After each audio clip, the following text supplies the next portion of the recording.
ஒரு டிராஃபிக் போலீஸுக்கு என்ன மாதிரி சம்பளம் கொடுத்துருக்குன்னு, அதாவது கவர்மெண்ட் எதுக்கு சம்பளம் கொடுக்குன்னா, ஒரு ஃபோனில் சாதா ஒரு மொபைல் ஃபோனில் ஒரு ஃபோட்டோ எடுத்து அதை வந்து நீங்கள் கால் பண்ணி எங்கே வேணாலும் சொன்னாலும் ஃபைன் வரும். அதில் என்ன டைமில் ஃபைன் வந்துருக்கு சார், 1100 ஃபைன் போட்டுருக்கீங்க.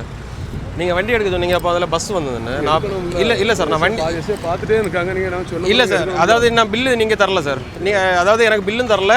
இல்லை சார், உங்கள் கையில் அந்த மிஷினும் இல்லை. எனக்கு மிஷின் நீங்கள் காட்டணும், இல்லைன்னா எனக்கு 1100 நான் எதுக்கு சார் கட்டணும்? நீங்கள் எடுத்த இல்லை சார், நீங்கள் எடுத்த ஃபோட்டோ நீங்கள் பாருங்கள் சார். அந்த ஃபோட்டோ இல்லை சார் அந்த இல்லை, அதாவது ஒரு ஃபைன் போட்டிருக்காங்க, ஃபைனுக்கு எந்த பில்லுமே இல்லை, எதுவுமே இல்லை. ஒரு போலீஸ் இருக்காங்கன்னா, ஒரு ஃபைன் போட்டாங்கன்னா அவங்க வந்து நம்மள்ட்ட சொல்லணும், இப்படி ஃபைன் போட்டிருக்கு அப்படின்னா பில்லு தரணும். என்கிட்ட எந்த பில்லுமே எதுவுமே தரல. ஆனால் வந்து நான் போய் அரை மணிக்கு தாண்டின பிறகு எனக்கு மெசேஜ் வருது. அதாவது அவங்க வண்டி எடுக்க அடுத்த செகண்ட் நான் வண்டி எடுத்தாச்சு. ஆனால் இந்த கணேசன் சொல்லி சார் வந்து இந்த இடத்துல, அதாவது அவர் என்ன பண்ணியாருன்னா, ஃபோனில் ஃபோட்டோ அடிக்காரு. ஃபோனில் ஃபோட்டோ எடுத்துட்டு அந்த ஃபோட்டோவை அந்த வண்டி நம்பரை வச்சு அவர் ஃபைன் போடுறாரு. இவர் தான் இந்த சார். இவர் வந்து செட்டிக்குளத்தில் இந்த இடத்துல நிற்காரு, சாம்சங் ஷோரூமுக்கு ஆப்போசிட்ல. உங்களுக்கு ரூல்ஸ் இருக்கா சார்? போன்ல நீங்க போட்டோ எடுத்து ஒரு ஃபைன் போடுவீங்க, உங்க கையில மிஷின் எங்க சார்? எனக்கு ஃபைன் போடுவீங்க சார், மிஷின் எங்க சார்? சார் ஸ்பாட்ல உங்க மிஷின் எங்க சார்? எனக்கு பில் எங்க சார்? பில் இல்ல சார். அதாவது எனக்கு மட்டும் இல்ல சார், இன்னொரு பையனுக்கு வந்து ஹெல்மெட் போடல, டிடி அப்படின்னு நீங்க கால் பண்ணி சொன்னதை நானும் கேட்டேன். பஸ் சைடுல நான் இறங்கவே இல்லை சார். நான் வண்டியில இறங்கவே இல்லை சார். சார் வண்டியில நீங்க ஒரு போட்டோ எடுத்து தானே சார் நீங்க ஃபைன் போடுறீங்க. உங்க கையில மிஷின் எங்க சார்?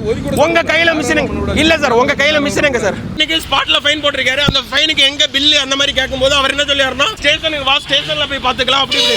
உண்மையை சொல்ல போனா ஸ்பாட்ல நடந்தது. அவரே கையில ஃபைன் அடிக்க எந்த மிஷினுமே இல்ல, எனக்கு எந்த பில்லுமே தரல. எனக்கு இந்த விஷயம் என்னன்னே தெரியும். நான் இங்க இருந்து கிளம்பி போய் ஒரு அரை மணிக்கு ஒரு தாண்டின பிறகுதான் இந்த விஷயமே எனக்கு தெரிய வந்தது. நாகர்கோவில் போலீஸ், டிராபிக் போலீஸ் மொத்தமா இப்படிதான் இருக்காங்க. சும்மா ஒரு போன்ல போட்டோ எடுத்து எல்லாருக்குமே ஃபைன் போட்டுட்டு இருக்காங்க. காட்டுங்க சார்.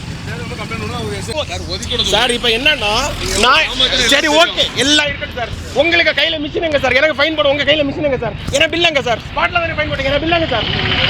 இல்ல பில் என்ன மெசேஜ் வரும்? அலட்சியமா பதில் சொல்லுங்க. என்ன சார்? இல்ல அலட்சியமா சார் நீங்க பேசுறீங்க.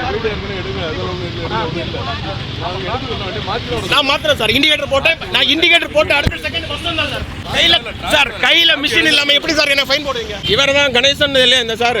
அதாவது இவர் வந்து ஃபைன் போடுறது எப்படின்னா, ஒரு டிராஃபிக் போலீஸுக்கு என்ன மாதிரி சம்பளம் கொடுத்துருக்குன்னு, அதாவது கவர்மெண்ட் எதுக்கு சம்பளம் கொடுக்குன்னா, ஒரு ஃபோன்ல சாதா ஒரு மொபைல் ஃபோன்ல ஒரு போட்டோ எடுத்து அதை வந்து நீங்க கால் பண்ணி எங்க வேணாலும் சொன்னாலும் ஃபைன் வரும். புரியுதா? அதாவது நமக்கு தெரியாது, நம்ம தான் வண்டி ஓனர்னாலும் இந்த ஃபைன் எங்க வரும்னா ஒரு அங்கே ஆன்லைனில் வந்துடும். ஸ்பாட்டில் வந்து எதுவுமே சொல்ல மாட்டாங்க. அவங்க கையில் ஒரு ஃபைன் போட எந்த மிஷினும் இல்லை, ஒரு பில்லு தர மாட்டாங்க, எதுவுமே தர மாட்டாங்க. இவர் வந்து கணேசன் இல்லையா சார்?